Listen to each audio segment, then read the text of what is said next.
Hi everybody, my name is Daniel Werlinsky. I'm excited to finally be making my Icebreaker speech. And I got an interesting call last night from your president and mine, Mr. Joey Scale, who asked me if we could do something a little bit different for my speech. Now he asked me if we could bring in a coffee can to pound on every time I say, so, or I, which is a double clutch for those of you who don't know. He doesn't have a coffee can. I don't know what he was talking about. So I guess he's just going to call for a pound or something like that, you know? Alright. Before I go into the story of my life, I'd like to talk about my Toastmasters title for a second. I'm an officer, and my title is Sergeant at Arms. Now, that sounds like an awesome title. It sounds great. It sounds like I get to carry a gun or some kind of speech-related weapon. But it's not the case at all. My duty is to give out prizes, and not even with a prize gun. So I was thinking of different names that would be more suitable for the title of Sergeant at Arms. A few that I decided on were Prize Giver, Chuck E. Cheese, and my personal favorite, Hey Dude, Where's My Prize? Of course I'm kidding, and I'm honored to be the Toastmasters Sergeant at Arms. Alright, so my life. I was born at the age of 0 at Chester Memorial Hospital in Chester, Pennsylvania on March 23rd, 1985. I spent the majority of my life growing up in a suburb outside of Philadelphia called Broomall. A great place to go grow up, and there's always something to do, like go bowling or see a movie, or well, that's about it.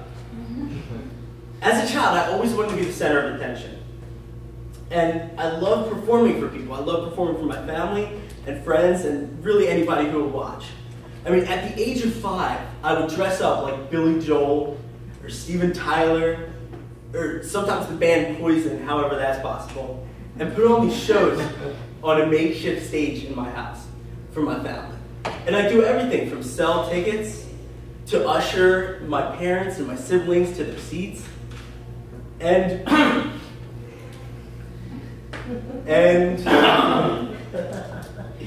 then be the roadie to set up my own show and then eventually perform it.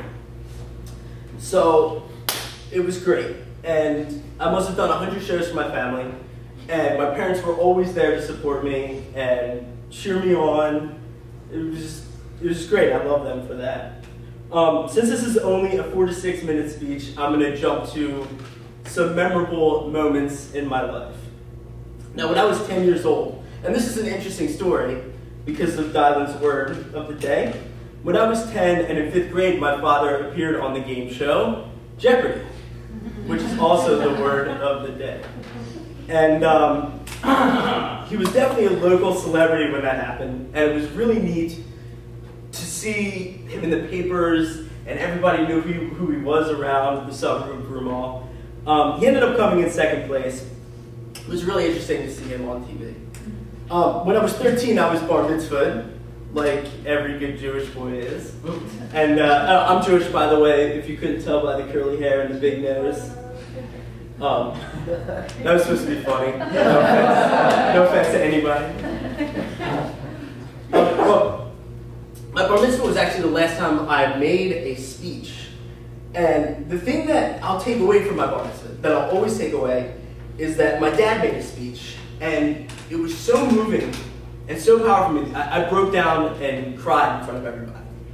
My congregation, my family, and my friends. I just cried in front of everybody, and I didn't care because it was beautiful. It was a beautiful moment. The day after my bar mitzvah, my parents surprised me with a trip to Disney World, which was kind of cool. When I was 14, I got my first drum set. And it was a piece of garbage, but I loved it. I played in countless rock bands in high school, few of which actually played live, which leads me to the best night of my life, which was September 7th, 2005. I went to see the band Green Day perform at the sold-out Wachovia Center in Philadelphia, Pennsylvania, which is 20,000 plus seats in the house. And my friends and I, we had general admission seats, meaning that first come, first serve, you go in, you stand wherever you want. So we got there a couple hours early and went in, rushed to the stage, front row left. The show was awesome, it was great. Halfway through the show, the lead singer of Green Day, Billy Joe, said, "Hey, we're gonna start a band on stage, so we're looking for a drummer." So since I was a drummer for 8 years, I was screaming, waving my hands, "Hey, pick me, Billy, pick me." And he came over to me, he actually picked me, and I went up on stage and played drums for Green Day for a little bit, for about 7 minutes. And it was great. And just seeing the crowd when I was up on stage, seeing my friends screaming, 20,000 people screaming while I was playing, it just made me know that I wanted to be in show business. And that's why I'm here. I came, got my associates in show production, my bachelor's in music business, and now I'm pursuing my master's in entertainment business. I'm going to end on this thought. Since being here at Full Sail, I've heard the phrase, "dress for the job you want." Well, I want to be a Chippendale dancer. So how's that supposed to work? Thank you.